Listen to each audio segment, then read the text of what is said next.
আজকের ভিডিও হচ্ছে DJI Mini 5 Pro ড্রোনটি নিয়ে অলরেডি আমি একটা রিভিউ করছি। এই ড্রোনের যে সেটিং এবং এটাকে কিভাবে ফ্লাই করবেন, কিভাবে ল্যান্ডিং করবেন, এর আরও গভীরে কিছু বিষয় আছে, সেই বিষয়গুলো নিয়ে আজকে আমরা কথা বলবো। আমার কাছে এখানে দেখতেছেন সেটা হচ্ছে N3 হচ্ছে একটা রিমোট আছে।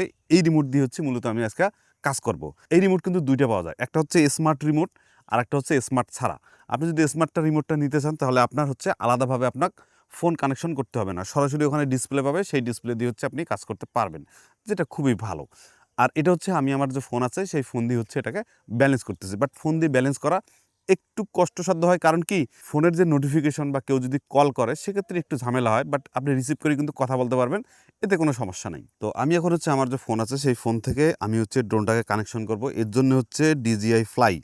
এই DJI Flyটা হচ্ছে আপনারা সেট আপ দেবেন, আপনাদের অ্যান্ড্রয়েড ফোন হলেও হবে, আপনাদের আইফোন হলেও হবে। তো এখানে হচ্ছে গো ফ্লাই, অর্থাৎ গো ফ্লাই যদি যাই আমরা, এই গো ফ্লাইয়ে যেতে পারবো, কারণ হচ্ছে আমার ড্রোনটা অলরেডি কিন্তু অন করা আছে, যার কারণে আমরা যেতে পারবো। তো এখানে বেশ কিছু সেটিং দেখা যাচ্ছে, যেমন উপরে যদি আমরা দেখি তাহলে উপরে যে এইস, অর্থাৎ এখানে দেখাচ্ছে যে আমি কোন জায়গা থেকে হচ্ছে এটা ল্যান্ড করব সেই জায়গাটা কিন্তু দেখাচ্ছে। আর এখানে হচ্ছে বাইপাস, ব্রেক এবং হচ্ছে অফ। তো এটাকে যদি আমরা অফ করি তাহলে অফ করলে কি হবে, আমাদের যে এই যে ড্রোনটা যে আছে, এই ড্রোনের যে সেন্সরগুলো আছে, এই যে এখানে 4টা সেন্সর আছে, এই যে সামনে 2টা দেখতেছেন সেন্সর আছে এবং পিছনে কিন্তু এই যে 2টা সেন্সর আছে, এই যে টোটাল হচ্ছে 4টা সেন্সর আছে। এরপরে হচ্ছে এই যে সামনে আছে।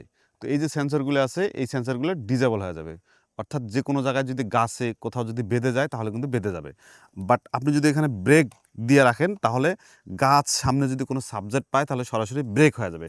তবে সামনে যে সাবজেক্ট পায় সেই সাবজেক্টের মধ্যে বড় যে সাবজেক্টগুলো, সেগুলো পাইলে হচ্ছে ব্রেক করবে। বিদ্যুতের যে ছোট ছোট চিকন তার থাকে সেই তারের মধ্যে কিন্তু লেগে যায়, এটা একটু আপনার সতর্ক থাকতে হবে। আপনি যদি মোটামুটি 20 মিটারের উপরে থাকেন তাহলে কিন্তু আপনি বৈদ্যুতিক যে তারগুলো আছে সেই তারগুলো কিন্তু আপনি আর দেখতে পারবেন না। আর পাশে আরেকটা হচ্ছে, এটা হচ্ছে বাইপাস, মানে আপনার যদি সামনে কোনো সাবজেক্ট থাকে সেই সাবজেক্টকে ওভারটেক করে বাইপাস করে হচ্ছে ডান পাশে, বাম পাশে, উপরে নিচে যেখানে হচ্ছে সুযোগ পাবে সেই জায়গা দিয়ে সে বের হয়ে চলে যাবে, এটা হচ্ছে বাইপাস। এরপরে হচ্ছে RC। এখানে যদি আমরা ক্লিক করি তাহলে RCর যে আমাদের রিমোটটা যে আছে সেই রিমোটের যে নেটওয়ার্কটা আছে সেটা কতটা স্ট্রং নাকি দুর্বল সেটা এখানে দেখাচ্ছে। আর পাশে যদি যাই আমরা তাহলে এটা হচ্ছে 93%, অর্থাৎ আমার যে ব্যাটারিটা আছে সেই ব্যাটারিটা 93%-এ আছে। এরপরে যদি যাই আমরা তাহলে স্ট্রং, অর্থাৎ এটা কিন্তু আর একটা নেটওয়ার্ক, এটা জিপিএসের একটা নেটওয়ার্ক এবং এই নেটওয়ার্কটাও কিন্তু এই যে স্যাটেলাইটের মাধ্যমে চলে এবং এই স্যাটেলাইটটা কত পার্সেন্ট আছে সেটা কিন্তু এখানে দেখাচ্ছে, যেমন 35-36 স্যাটেলাইটে এটা দেখাচ্ছে। এরপরে হচ্ছে এখানে যেমন অ্যান মুড আছে, আমরা যদি এখানে ক্লিক করি তাহলে আমার এখানে রিমোটে দেখতেছেন যে আমার রিমোটে বেশ কিছু সেটিং আছে, যেমন হচ্ছে অ্যান অ্যানতে যেমন হচ্ছে প্রথমে দেওয়া আছে সিনে, সিতে হচ্ছে সিনে মানে সিনেমাটিক শট নেওয়ার জন্য, তারপর হচ্ছে এনতে হচ্ছে নর্মাল মুড, এসতে হচ্ছে স্পট মুড, এখন হচ্ছে এনে দেওয়া আছে, তার মানে এখন হচ্ছে নর্মাল মুডে আছে। আমি যদি সিনেতে দেই তাহলে সিনে মুড মানে ড্রোনটা আস্তে আস্তে হচ্ছে ফ্লাই করবে বা আস্তে আস্তে হচ্ছে মুভ করবে। আর যদি হচ্ছে আমরা যদি নর্মালে দেই তাহলে ড্রোনটা একটু ফাস্ট মুভ করবে। কিন্তু আমরা যদি এস দেই, Obstacle স্পটে যদি দেই, sensing unavailable. Fly with caution. ওকে, আমরা যদি স্পটে দেই তাহলে কি হয় দেখুন, sports, Obstacle sensing unavailable. Fly with caution. অর্থাৎ হচ্ছে আমাদের যে সেন্সরটা আছে, ড্রোনের যে সেন্সরগুলো আছে, এই সেন্সরটা কিন্তু কোনোভাবেই আর কাজ করবে না। এগুলো হচ্ছে যে সেন্সরটা কিন্তু সব ডিজেবল হয়ে গেছে। এই স্পট মোডে কিন্তু সর্বোচ্চ স্পিড পাওয়া যায়। আমি এই ড্রোন দিয়ে সর্বোচ্চ স্পিড 50, 52, 54 পর্যন্ত স্পিড পাইছি। বাট কিছু কিছু ক্ষেত্রে থাকলে বাতাসের কারণে অনেক সময় কম হয়, আবার অনেক সময় বেশি হয়। তবে আপনি এর ভিতরেই থাকতে পারবেন। এরপরে হচ্ছে পরের যে অপশনটা, এই যে অপশনে যদি যাই আমি তাহলে এটা হচ্ছে ফোকাস, অর্থাৎ সামনে আমি যদি কাউকে ফোকাস করি, যেমন আমি যদি ড্রোনটাকে এখন সামনে করি, এই যে ড্রোনটাকে আমি এখন সামনে করলাম, এখানে করার পর আমি যদি এখানে ফোকাস করি তাহলে কিন্তু আমি সরাসরি তাকে হচ্ছে ফোকাস করতে পারবো, বাট ড্রোনটাকে ফ্লাই করতে হবে। আর আমি যদি কোথাও ফোকাস করতে যাই তাহলে সেই ফোকাসটার মানে বেশি দূরে থাকা যাবে না, একটু কাছাকাছি থাকতে হবে, বেশি দূরে কিন্তু কাজ হয় না। অর্থাৎ ফুল একটা বডির যদি আপনি একটা ক্লোজ কাছাকাছি আসেন তাহলে হচ্ছে আপনার ট্র্যাক করবে, কিন্তু যদি আপনি অনেক দূরে থাকেন তাহলে কিন্তু সে ট্র্যাকিং করতে পারবে না। এরপরে হচ্ছে পরেরটা হচ্ছে ফ্লাই, অর্থাৎ আমরা ড্রোনটাকে ফ্লাই করব। এরপরে হচ্ছে এখানে আরেকটা অপশন আছে, এই অপশনটা হচ্ছে অটো পাইলট মুড। এই অটো পাইলট মুড যদি আমরা সিলেক্ট করে দেই, এই অটো পাইলট মুডে আমরা যদি ভিডিও করি তাহলে আমাদের অনেক সময় লাগবে এই সেটিংটা করতে। যদি এই সেটিংটা কেউ দেখতে চান অবশ্যই আমাকে কমেন্ট করে জানাবেন, তাহলে ওই সেটিং নিয়ে আলাদা আমাকে একটা ভিডিও তৈরি করতে হবে। ওই সেটিংটা মোটামুটি হচ্ছে অটো পাইলট, অর্থাৎ আপনি কোন কোন জায়গায় ভিডিও করতে চান সেগুলো আগে থেকে আপনি সিলেক্ট করে দিয়ে তারপরে হচ্ছে আপনি জাস্ট ফ্লাই করবেন, ফ্লাই করে দেখে দেবেন, তাহলে ওই যে জায়গাগুলো আছে ওই স্থানগুলোর মধ্যে সে অটোমেটিকভাবে সে ভিডিও করবে, ভিডিও করে সে নিয়ে আসবে। এটা হচ্ছে বিষয়। এখানে হচ্ছে তারপরে হচ্ছে এখানে হচ্ছে ম্যাপ, অর্থাৎ এখানে যদি আমরা ক্লিক করি তাহলে আমরা ম্যাপে যাইতে পারবো। এই যে আমার ড্রোনটা এখন কোন জায়গায় আছে সেটা কিন্তু আমি এখান থেকে এই যে দেখতে পারতেছি। এই যে আমার ড্রোনটা হচ্ছে এই জায়গায়, এই যে এই জায়গায় হচ্ছে আমার ড্রোনটা আছে। এই জায়গা থেকে আমি যদি ড্রোনটা কোনো সময় ফ্লাই করি, ড্রোনটা কোনো সময় যদি দূরে চলে যায়, তাহলে আমি এটাকে দেখে দেখে এই যে এখানে অ্যারো চিহ্ন দেওয়া আছে, এই অ্যারো চিহ্ন দেখে দেখে হচ্ছে আমি এই ড্রোনটাকে নিয়ে আসতে পারবো। ওকে, এরপরে হচ্ছে এখান থেকে আরও কিছু কাজ করা যায়। এখান থেকে হচ্ছে আমরা হচ্ছে স্যাটেলাইট যদি এখানে চালু করি, এখানে আরও কিছু আমরা দেখতে পারবো। এই এখানে যদি আমরা স্যাটেলাইট চালু করি তাহলে আমরা ফুল যে ভিউটা আছে আমি কোন জায়গার মধ্যে আছি সেটা সরাসরি কিন্তু এখানে এই যে দেখতে পারতেছি, এই যে সরাসরি কিন্তু দেখাচ্ছে। এরপরে হচ্ছে আমরা আবার এই ক্যামেরায় কিন্তু আসতে পারবো। এরপরে ভিতরের যে সেটিংগুলো আছে, যেমন নিচে আরও কিছু সেটিং আছে, এটাকে ক্লোজ করলাম। ক্লোজ করার পর এটা হচ্ছে উপরেরটা হচ্ছে হাইট, মানে উপরে ড্রোনটা কতটুকু উপরে উঠছে সেটা হচ্ছে দেখার জন্য এপাশে হাইট আছে। তারপরে হচ্ছে এটা হচ্ছে সামনে, অর্থাৎ সামনে কতটুকু কিলো পর্যন্ত আমরা যাব সেটা দেখাচ্ছে। এরপরে পাশে হচ্ছে স্টোরেজ। স্টোরেজে যদি আমরা ক্লিক করি তাহলে এখানে দেখবো যে টোটাল হচ্ছে স্টোরেজ, অর্থাৎ এটা হচ্ছে 42 জিবি। তার মানে হচ্ছে এই যে ড্রোনটা আছে, এই যে ড্রোনটার ভিতরে একটা 48 জিবির মেমোরি দেওয়া আছে, যেটা আমরা এখানে 42 জিবি পাচ্ছি। 42 জিবির মধ্যে 9.8 জিবি হচ্ছে এখন পর্যন্ত ফ্রি আছে। এরপরে হচ্ছে তার পাশে হচ্ছে মেমোরি কার্ড, কিন্তু মেমোরি কার্ড এখন পর্যন্ত লাগা হয়নি। এরপরে হচ্ছে আমরা যদি রেকর্ডিং সেকশনে যাই তাহলে আমরা 4K-তে 60 FPS সর্বোচ্চ ভিডিও করতে পারবো। এটা হচ্ছে নর্মাল ভিডিও। বাট আমরা যদি স্লো মোশনে যাই সেখানে কিন্তু অন্য সেটিং হবে। যেমন এখান থেকে যদি আমি সরাসরি যদি স্লো মোশনে যাই, এই যে স্লো মোশনে গেলাম, স্লো মোশনে গেলে এখান থেকে দেখুন 4K-তে আমি সর্বোচ্চ হচ্ছে 120 FPS রেকর্ড করতে পারবো। এরপরে আমি যদি এখান থেকে আবার যদি নর্মাল ভিডিওতে যাই, নর্মাল ভিডিওর ভিতরে যে সেটিংগুলো আছে সেই সেটিংগুলো কিন্তু আমি কন্ট্রোল করতে পারবো। তো এখান থেকে অটো আছে, তারপরে হচ্ছে প্রো আছে, প্রো অর্থাৎ আপনি যদি প্রো গ্রেডের হন, আপনি যদি ম্যানুয়ালভাবে কাজ করতে চান তাহলে আপনি ম্যানুয়ালও কিন্তু কাজ করতে পারবেন। যেখানে হচ্ছে এখানে অনেক কিছু সেটিং পাবেন, অর্থাৎ কেলভিন কীভাবে চেঞ্জ করতে পারবেন। হ্যাঁ, যেমন এখানে যে কেলভিন দেওয়া আছে, অটো দেওয়া আছে। আমি যদি অটোটা বন্ধ করি তাহলে যে কেলভিনটা দেখতেছেন, এই যে এটা বাড়াই দিচ্ছি বেশি হয়ে যাচ্ছে, কমাই দিচ্ছি কমে যাচ্ছে। এখনকার ওয়েদার অনুযায়ী আমার হচ্ছে কেলভিন হচ্ছে 5200। এরপর হচ্ছে 4K 60 FPS, এটাকে আমি যে 1080 করতে পারবো, 4K করতে পারবো, 50 FPS, 60 FPS, সর্বনিম্ন হচ্ছে 24 FPS আমি করতে পারবো, আর সর্বোচ্চ 60 FPS করতে পারবো। এরপর হচ্ছে নর্মাল। আপনি যদি নর্মাল ভিডিও করতে চান তাহলে নর্মাল ভিডিও করতে পারবেন। আপনি যদি এইচএলজি ভিডিও করতে চান তাহলে এইচএলজি ভিডিও করতে পারেন। এইচএলজি ভিডিও মূলত হচ্ছে এইচএলজি মূলত হচ্ছে কালার করাই থাকে, এবং এইচএলজিকে অনেকেই বলা থাকে যে এটা এইচডিআর ভিডিও, অর্থাৎ এই ভিডিওর মধ্যে কালার ডেপথ সব কিছু করা আছে, কোথাও ওভার এক্সপোজার হয়ে যাবে না, আবার কোথাও আন্ডার এক্সপোজার হয়ে যাবে না। ডাইনামিক একটা রেঞ্জ, ভালো ডাইনামিক রেঞ্জ আপনি এইচডিআর মোডে পাবেন। পরবর্তীতে আপনার কালার সেভাবে করতে হবে না। কিন্তু আপনি যদি ডিলগ এমের মধ্যে দেন তাহলে কিন্তু আপনি কালার করতে হবে, মানে ভিডিওটা কালারও হবে না, স্যাঁতস্যাঁতাও হবে না। পরবর্তীতে আপনি হচ্ছে এটাকে কালার করবেন। যদি আপনি প্রো গ্রেডের কালারিস্ট হয়ে থাকেন তাহলে অবশ্যই ডিলগ এমে ভিডিও করবেন, এবং ডিলগ এমে যদি আপনি ভিডিও করেন তাহলে আপনার ভিডিওটা কিন্তু সাদা কালার মতো বা কালারের মতো কিছুটা দেখা দিতে পারে। বাট এটাকে যদি ফুল একটা লুট দিয়ে যদি ফুল আপনি কালার মোবাইলের মধ্যে বা আপনার ডিসপ্লের মধ্যে দেখতে চান তাহলে এই যে নিচের সেটিংটা কালার ডিসপ্লে অ্যাসিস্ট, এটাকে আপনি অন করলে তাহলে আপনি পরবর্তীতে কালার করলে কেমন হবে সেটা হচ্ছে আপনি এখানে দেখতে পারবেন। তো এই হচ্ছে বিষয়। এরপরে হচ্ছে কোডিং হচ্ছে ফরম্যাট, কোডিং ফরম্যাট মানে আমরা যে ফরম্যাটে হচ্ছে ভিডিও করি সেই ফরম্যাটটা কোন ফরম্যাট, এখানে দেওয়া আছে H265 কোড। এই H265 কোড হচ্ছে সবচেয়ে লাইট ওয়েট, নতুন 2025 সালের পরে এই কোডটা খুব পপুলার চলতেছে। অর্থাৎ এর আগে ছিল হচ্ছে H264। যদি H264তে আপনি ভিডিও করেন, 1 মিনিট ভিডিও করলে যদি 1 জিবি হয়, সেম H265তে যদি আপনি ভিডিও করেন তাহলে 1 মিনিটের মধ্যে 1 জিবি না হবে, সেটা 300 বা 400 এমবির মতো হবে, কিন্তু ফাইল থাকবে মানে একবারে করা ফাইল, মানে দুইটার ফাইলে সেম থাকবে। বাট 265 কোডে হচ্ছে একটু লাইট, মানে সব কিছুই ঠিক থাকবে, জাস্ট এমবিটা হচ্ছে একটু কম হবে। ভিডিও ফরম্যাট, ভিডিও ফরম্যাটের জায়গায় লেখা আছে হচ্ছে MP4। MP4 থাকে, আবার অনেক দামি ড্রোনের মধ্যে MOV মুভ থাকে। মুভ ফাইলটা কিন্তু আরও স্বচ্ছ বা আরও ক্লিয়ার, আরও ভালো। যেগুলো হচ্ছে দামি ড্রোন সেগুলোর মধ্যে দেখবেন আপনি মুভও পাবেন, হচ্ছে MP4ও পাবেন। দামি ড্রোনের মধ্যে যদি আপনি ভিডিও করতে চান অবশ্যই মুভ MOV-তে আপনি ভিডিও করবেন। যেহেতু এটার মধ্যে MOV নাই তার মানে আমি হচ্ছে এটা MP4-এ ভিডিও করতে পারতেছি। এরপরে যদি আমরা হচ্ছে পরের যে অপশন আছে সেই পরের অপশনে যদি যাই তাহলে এখানে আছে ISO শাটার। এই ISO শাটার এখানে কিন্তু আমরা চেঞ্জ করতে পারবো, এবং নিচে লেখা আছে ইভি। হ্যাঁ, মানে ইভি অর্থাৎ এটাকে আমরা ব্যালেন্স করতে পারবো। এখানে যদি আমরা মাইনাস বা হচ্ছে প্লাস দেই, যেমন এখানে হচ্ছে এই যে প্লাস দিলাম, তাহলে আলোটা বেশি হয়ে যাবে, অটোমেটিকভাবে আপনার হচ্ছে আইএসও এবং শাটার স্পিডভাবে অটোমেটিকভাবে নিয়ে নিবে সে। তো এইখানে দুইটা অপশন পাচ্ছি, আমরা ক্যামেরাটাকে হচ্ছে পোর্ট্রেট এবং ল্যান্ডস্কেপে করতে পারবো, যার কারণে এখানে যদি আমরা যাই তাহলে এটা ল্যান্ডস্কেপ হয়ে যাবে, আবার পোর্ট্রেট হয়ে যাবে। যেমন এখন হচ্ছে এটা পোর্ট্রেট মোডে আছে, এটা পোর্ট্রেট মোডে হচ্ছে, এবং পোর্ট্রেট মোড করার সাথে সাথে কিন্তু ক্যামেরাটা কিন্তু চেঞ্জ হয়ে যাচ্ছে। এই যে দেখুন, আমি যদি একটু দেখাই, এটা হচ্ছে পোর্ট্রেট মোড। হ্যাঁ, এখানে যদি আবার আমরা চাপ দেই তাহলে কিন্তু আবার ল্যান্ডস্কেপ হয়ে যাচ্ছে। তো এটা খুবই একটা ভালো সুবিধা করছে। অন্য এর আগের যে ভার্সন ড্রোনগুলো ছিল সেটার মধ্যে পোর্ট্রেট মোড ছিল না, ল্যান্ডস্কেপে ভিডিও করে পরবর্তীতে পোর্ট্রেট করা লাগতো, জায়গা অনেক বেশি লাগতো, সেন্সর পুরো এটা আমরা ব্যবহার করতে পারতাম না, কিন্তু এটার মধ্যে পুরো সেন্সরটাই হচ্ছে আমরা ব্যবহার করতে পারবো। এরপরে হচ্ছে এখানে 1x একটা জুম দেওয়া আছে, যেটার মধ্যে আমরা জুম করতে পারবো, তবে এটা হচ্ছে ডিজিটালি জুম, অপটিক্যাল কোনো জুম না। এরপরে যদি আমি পরের যে সেটিংগুলো আছে, পরের সেটিংগুলো যদি দেখাই, তো পরের সেটিংগুলো দেখার জন্য আমাকে হচ্ছে ড্রোনটাকে একটু ফ্লাই করতে হবে। তো ওটা দেখানোর জন্য আমি এই যে ড্রোনটা এখানে হাতে নিলাম, হাতে নিয়ে সরাসরি হচ্ছে এখানে যাব, এখানে যাওয়ার পর সরাসরি হচ্ছে আমি ফ্লাই করবো এখন। Take off. Home point updated.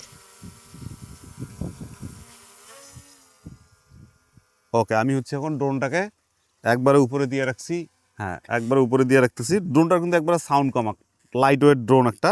তো এখানে কিন্তু এখন দেখা যাচ্ছে যে এই যে হাইট কত আছে, তারপর আমি পিছনে বা ব্যাকে সামনে কতটুকু গেছি, সেখানে কিন্তু এখানে উপরে দেখা যাচ্ছে ইন ফ্লাইট, অর্থাৎ এই ড্রোনটা এখন বর্তমানে আমি ফ্লাই করতেছি সেটা দেখা যাচ্ছে। আমরা যদি এখান থেকে একটু সেটিংয়ে যাই, যেমন হচ্ছে সেফটির কথা বললাম, যদি গাছ বা কোনো কিছু সামনে থাকে তাহলে সেটা বাইপাস হয়ে যাবে, তারপর ব্রেক করলে ব্রেক হবে, যেটা আমরা আগেই বলছি। তারপরে হচ্ছে এখানে হচ্ছে বাইপাস অপশন হচ্ছে নর্মাল, তারপরে হচ্ছে নিফটি। হ্যাঁ, এখানে দুটো অপশন আছে, আপনি নর্মাল দিলে নর্মালে বাইপাস হয়ে যাবে, নিফটি দিলে হচ্ছে একটু দ্রুতভাবে জায়গা খুঁজে হচ্ছে বের হয়ে চলে যাবে। তারপরে হচ্ছে ডিসপ্লে রিডার ম্যাপ, এই যে ডিসপ্লে রিডার ম্যাপটা আছে, যেটা হচ্ছে আমরা এখানে দেখতে পারবো। ম্যাক্স 120 মিটার, তারপর ম্যাক্স হচ্ছে ডিস্টেন্স। হ্যাঁ, 120 মিটার হচ্ছে ম্যাক্স, মানে উপরে 120 মিটার পর্যন্ত উঠবে। আর হচ্ছে ম্যাক্স হচ্ছে ডিস্টেন্স, এটা হচ্ছে নো লিমিট করা আছে। আপনি যদি এখানে লিমিট দেন, যেমন হচ্ছে আমি এখানে লিমিট দিলাম হচ্ছে এই যে যদি 3000 দেয় তাহলে 3 কিলো, 3000 দিলে হচ্ছে 3 কিলো, তার মানে 3 কিলো যাওয়ার পর আপনাকে একটা সিগন্যাল দেবে। এটা আপনি করিয়ে রাখতে পারেন যে আমার ড্রোনটা এতটুকু পর্যন্ত যাবে, এর বেশি যাবে না। এটা একটা অপশন। এরপরে হচ্ছে এখানে অপশনাল আরেকটা অপশন আছে। তারপরে হচ্ছে অটো, মানে অটোমেটিকভাবে ড্রোনটা যখন আপনার চলে আসবে তখন হাইট কত মিটার পর্যন্ত থাকবে। অর্থাৎ যদি কোনো সময় আমরা ড্রোনটাকে দূরে পাঠার পর এখানে যে হোম বাটনটা দেখতেছেন, এই হোম বাটনে যদি ক্লিক করি তাহলে ওই ড্রোনটা যেখানে আছে ওইখান থেকে সেম এখানে দেওয়া আছে হচ্ছে 100 মিটার, 100 মিটার উপরে উঠবে, তারপরে হচ্ছে আপনার এখানে আসবে। বাট আপনি হচ্ছে এটাকে 50 মিটারও এখানে দিতে পারেন, যেমন আমি এখানে 50 মিটার বা 55 মিটারও দিলাম, কারণ 50 মিটার বা 55 মিটার যদি উপরে থাকে, উপর থেকে আসে, তাহলে ড্রোনটার সামনে যদি টাওয়ার বা কোনো কিছু থাকে তাহলে আর সমস্যা হবে না। কম্পাস হচ্ছে নর্মাল, মানে এটাকে বলে ক্যালিব্রেশন, অর্থাৎ এই ক্যালিব্রেশনটা কিন্তু 100%। আপনি প্রতিবার ড্রোন ফ্লাই করার সময় এই যে ক্যালিব্রেশন করাটা সবচেয়ে গুরুত্বপূর্ণ এবং সবচেয়ে করাটা ভালো হয়। যদিও আমি করলাম না, বাট ইম্পর্টেন্ট কিছু কাজের ক্ষেত্রে বা আমি অচেনা যখন অপরিচিত জায়গায় যাই তখন অবশ্যই আমি এই ক্যালিব্রেটটা করে নেই। অনেক সময় ড্রোন কিছু কিছু জায়গায় নেটওয়ার্কের কারণে ড্রোন ফ্লাই হয় না, তখন হচ্ছে আপনি এই কম্পাস নর্মাল যে ক্যালিব্রেশনটা আছে এটা করে নেবেন, তাহলে দেখবেন আপনার ড্রোনটা উঠবে। অনেক ক্ষেত্রে অনেক জায়গায় দেখবেন যে ড্রোনটা সহজে উঠে না, অর্থাৎ ড্রোন উঠে না শুধুমাত্র রেড অ্যালার্ট যে জায়গাগুলো আছে সেই জায়গাগুলোর মধ্যে, তার মানে হচ্ছে সেনাবাহিনীর যে ক্যাম্প আছে সেখানে আপনি উড়াইতে পারবেন না। এরপরে হচ্ছে আপনি এয়ারপোর্টে উড়াইতে পারবেন না। এই জায়গা ছাড়াও কিছু কিছু জায়গার মধ্যে আছি আপনি ড্রোন ফ্লাই হচ্ছে না, মানে ফ্লাই অনেক চেষ্টা করতেছেন কিন্তু হচ্ছে না, রেডি হচ্ছে না, তখন আপনি হচ্ছে এই ক্যালিব্রেশনটা করবেন, তাহলে আপনার ড্রোনটা কিন্তু ফ্লাই করতে পারবেন আপনি। এগুলো তেমন লাগে না, এটা হচ্ছে ব্যাটারির ইনফরমেশন, এই ব্যাটারি আপনার কত পার্সেন্ট আছে সেগুলো হচ্ছে ইনফরমেশন। তারপরে হচ্ছে আনলক জোন, যদি এয়ারপোর্টে আপনাকে উড়াইতেই হয় তাহলে আপনি এটা জোনটাকে আনলক করে হচ্ছে আপনি উড়াইতে পারবেন, কারণ কিছুটা আপনার হালকা একটু সময় দেওয়া থাকে। কারণ সঙ্গে সঙ্গে আপনি যদি এয়ারপোর্টে যদি এই অপশনটা আনলক জিইও জোন, মানে আনলক যে এরিয়াগুলো আছে, যেমন ধরুন আপনি এয়ারপোর্টে আপনার উত্তরার মধ্যে আপনার ড্রোনটা ফ্লাই করতেই হবে, কিছু কিছু শটের ক্ষেত্রে দেখা যায় এই ড্রোনটা ফ্লাই করতে হবে, তখন আপনি কী করতে পারেন, এখানে আনলক জোনে এখানে আপনি ক্লিক করতে পারেন। ক্লিক করার পর এখান থেকে হচ্ছে আপনার ফোন নাম্বার দিয়ে হচ্ছে আপনাকে রেজিস্ট্রেশন করতে হবে। আপনি ফোন নাম্বার দিয়ে রেজিস্ট্রেশন করলে আপনাকে একটা অসীমিত সময় দেবে, 15 মিনিট বা 10 মিনিট সময় দেবে। ওই সময়ের মধ্যে হচ্ছে আপনি ড্রোনটাকে ফ্লাই করতে পারবেন। কারণ এয়ারপোর্টে কিন্তু সবসময় বিমান বা হেলিকপ্টার সবসময় কিন্তু ল্যান্ড হয় না বা সবসময় কিন্তু ফ্লাই হয় না, মাঝখানে একটু বিরতি থাকে, সেই বিরতির টাইমটা আপনাকে দিবে ফ্লাই করার জন্য। ওকে, এরপরে হচ্ছে এলইডি লাইট, অর্থাৎ আমরা এলইডি লাইট অন করলে এলইডি লাইট অন হবে। আর এটা যদি অটো দেয় তো অটোমেটিকভাবে রাত্রে যখন অন্ধকার হয়ে যাবে তখন অটোমেটিকভাবে জ্বলে উঠবে। আর এটা হচ্ছে অফ অফ করে আমি হচ্ছে রাখলাম। এরপর হচ্ছে কন্ট্রোল, তারপরে এখানে আছে ইউনিট, মেট্রিক মানে মিলিমিটার, তারপর হচ্ছে মেট্রিক্স হচ্ছে কিলোমিটার। এগুলো আপনি দিয়ে রাখতে পারেন, আপনি যেটা বোঝেন সেটা দিয়ে আপনি দিয়ে রাখতে পারেন।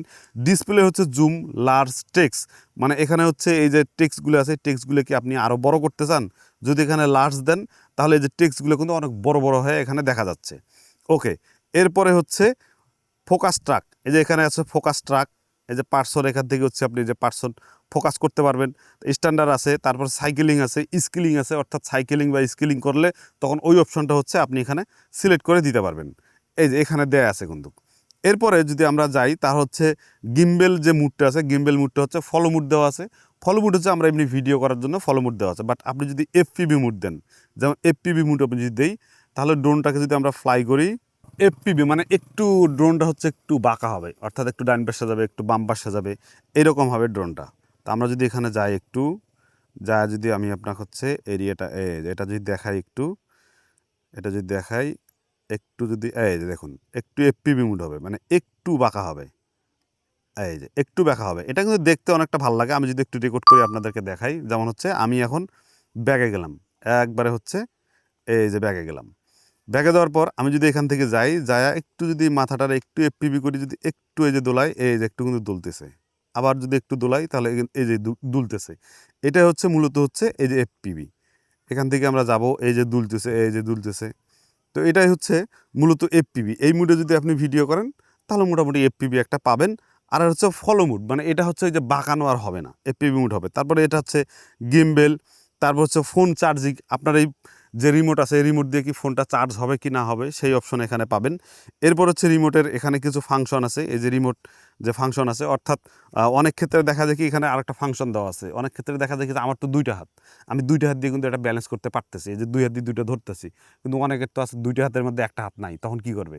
তখন এক হাত দিয়েও সে ব্যালেন্স করতে পারবে। এক হাত দিয়ে ব্যালেন্স করার জন্য এখানে কিছু সেটিং আছে, সেই সেটিংগুলো সে নিজে করতে পারবে, তাহলে সে এক হাত দিয়ে সব কিছু ব্যালেন্স করতে পারবে।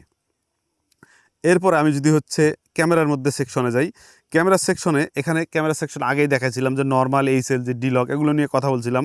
ডিসপ্লে, অ্যাসিস্ট, তারপর হচ্ছে ফরম্যাট, তারপর হচ্ছে ভিডিও সাবটাইটেল। আপনি যদি ভিডিও সাবটাইটেল চান সেক্ষেত্রে কিন্তু আপনি করতে পারবেন। অনেক সময় ল্যান্ড বা জমির বা লোকেশনের হচ্ছে অনেক সময় লাগে, তখন হচ্ছে আপনি এই যে ভিডিও সাবটাইটেলটা যদি আপনি অন করে দেন, এই যে অন করে দেন, তাহলে ভিডিওর সাথে কিন্তু সাবটাইটেল যোগ হবে। সাবটাইটেল বলতে ওই এলাকার জিপিওর যে কোড নাম্বারটা আছে সেই কোড নাম্বারটা সাপোর্ট করবে। ওই কোড নাম্বারটা যদি আপনি গুগলে দেন তাহলে কোড নাম্বার অনুযায়ী ওই লোকেশনটা কোন লোকেশন সেটা কিন্তু বের হয়ে আসবে। এরপরে আমরা যদি নিচে নামি তাহলে এন্টি ফ্লিকার। অনেক সময় দেখা যায় কি আমরা রাতে যদি ভিডিও করি তাহলে বিদ্যুতের যে 220 ভোল্ট আছে সেই 20 ভোল্ট অনেক সময় পাই না, 210 ভোল্ট পাই। তখন যদি আমরা ভিডিও করি তখন দেখবেন যে আমরা ক্যামেরায় ভিডিও করলে কিন্তু একটা লাইটের একটা আপ ডাউন, অর্থাৎ একটা বাড়ি মারে। এটা মূলত হচ্ছে ওই বিদ্যুতের এক এক দেশে এক এক সময়। তো সেক্ষেত্রে হচ্ছে আমি বাংলাদেশের জন্য হচ্ছে আপনি যদি 50 গিগাহার্টজে দেন তাহলে 50 গিগাহার্টজে দিলে আপনার ভিডিওটা আর এরকম কাঁপাকাঁপি হবে না, যেটাকে বলে ফ্লিকার, সেই ফ্লিকার আসবে না। যদি 60-এ দেন তাহলে একটু কাঁপাকাঁপি হতে পারে। এটা বিভিন্ন দেশ অনুযায়ী, আমাদের বাংলাদেশের যে বিদ্যুৎ বা বিদ্যুতের যে ভোল্ট আছে ওই অনুযায়ী হচ্ছে আপনি 50 গিগাহার্টজে দিলে আপনার কোনো সমস্যা হবে না। তারপর হচ্ছে অ্যাপ রেকর্ডিং, মানে অ্যাপের মধ্যে হচ্ছে রেকর্ডিং হবে, অর্থাৎ আমার যে অ্যাপটা আছে এই অ্যাপের মধ্যে হচ্ছে রেকর্ডিং হবে, সেটা হচ্ছে একটু কম রেজুলেশনে হবে, প্রক্সি রেকর্ডিং হবে, কিন্তু অরিজিনাল যে রেকর্ডিংটা সেটা কিন্তু আমার ড্রোনের মধ্যেই হবে। এরপরে হচ্ছে নিচে আর একটা আছে হচ্ছে হিস্টোগ্রাম। আমরা হিস্টোগ্রাম দেখে হচ্ছে ব্যালেন্স করতে পারি। তারপর ওভার এক্সপোজার ওয়ার্নিং, এটাকে যদি আমরা অন করে দিই তাহলে ডিসপ্লের মধ্যে আমরা দুটো অপশন দেখতে পারবো। সেটা হচ্ছে ওভার এক্সপোজার, এই জায়গাগুলো ওভার এক্সপোজার হয়ে যাচ্ছে, সেই জায়গাগুলোর মধ্যে আপনার জেব্রার মতো একটা রেখা দেখা যাচ্ছে, বোঝা যাচ্ছে যে এই জায়গাগুলো হচ্ছে আপনার ওভার এক্সপোজার হয়ে যাচ্ছে। আর একটা হচ্ছে এখানে আর একটা সেটিং আছে, সেটা যদি আমি দিই তাহলে তো হিস্টোগ্রাম আর একটা আছে। এই হিস্টোগ্রাম দিয়েও কিন্তু হচ্ছে ব্যালেন্স করা যায়। আমি যদি হিস্টোগ্রামটা যে মাঝখানে নিয়ে আসি, এই হিস্টোগ্রামটা দিয়েও কালারের যে ব্যালেন্সটা আছে সেই ব্যালেন্সটা কিন্তু এখানে বোঝা যায়। এরপরে হচ্ছে আমি যদি পরের যে অপশনগুলো আছে সেই অপশনে যদি যাই, ফ্রেম, সুন্দর ফ্রেম করতে চাই, তাহলে এখানে এই যে তিনটা এখানে রেখা রেখাভাবে এখানে আমাকে হচ্ছে 9টা ঘর দেখাচ্ছে, অর্থাৎ আমরা যেটাকে বলছি হচ্ছে রুলস অফ থার্ড। সেই রুলস অফ থার্ড অনুযায়ী আপনি করতে পারবেন। যেমন হচ্ছে আমি এখন এই যে ব্রিজটা আছে এই ব্রিজটাকে হচ্ছে মাঝ বরাবর আমি রেখে দিলাম, রেখে দিয়ে যদি আমি রেকর্ড দেই তাহলে দেখুন আমি এই মাঝ বরাবরে এটাকে রাখবো, এই যে ব্রিজটাকে আমি মাঝ বরাবরে রাখবো। এটা হচ্ছে ফ্রেমের জন্য খুবই সুন্দর। এটাকে যদি আমি রাখি তাহলে এই অনুযায়ী হচ্ছে আমরা সুন্দর সুন্দর ফ্রেম নিতে পারি। ওকে, তারপরে হচ্ছে এটাকে আমি কাট করে দিলাম। এরপরে এটা কিন্তু খুবই সুন্দর। এটা হচ্ছে আরও একটা আছে, এটাও আপনি হচ্ছে যে একেবারে মাঝ বরাবর পিন বরাবর আপনি হচ্ছে এটাকে করতে পারবেন। পরের যে সেটিং আছে এটা হচ্ছে মেমোরি কার্ড, এখান থেকে হচ্ছে আমরা মেমোরি কার্ড বা স্টোরেজ হচ্ছে আমরা এখান থেকে ফরম্যাট দিতে পারি। এরপরে হচ্ছে বাকিগুলো আসলে তেমন ওইভাবে দরকার হয় না অলওয়েজ। তারপরে হচ্ছে এখানে ট্রান্সমিটার, আপনার এখানে ডুয়েল ব্যান্ড দেওয়া আছে, 2.4 গিগাহার্টজ এবং 5.8 গিগাহার্টজ দুইটাই দেওয়া আছে, ডুয়েল ব্যান্ড দেওয়া আছে। যখন যে ব্যান্ড কাছে পাবে তখন সেই ব্যান্ড দিয়ে হচ্ছে আপনার এটা করবে, এখানে ডুয়েল ব্যান্ডে দেওয়া ভালো। তারপরে হচ্ছে এখানে আছে চ্যানেল মুড আছে, এটা অটো দেওয়া আছে, অটো দেওয়া সবচেয়ে ভালো হয়। পাশে হচ্ছে অ্যাবাউট দেওয়া আছে, অর্থাৎ চেক ফর আপডেট, আপনার যদি কোথাও কোনো সময় যদি আপডেট দেওয়া লাগে তাহলে সেটা আপনি আপডেট দিতে পারবেন। আর এখন হচ্ছে আমি ড্রোনটাকে ল্যান্ড করব, তো ল্যান্ড আমি হাতেও করতে পারি, নিচেও করতে পারি। তো আমি ড্রোনটাকে এই যে সামনে নিয়ে আসতেছি।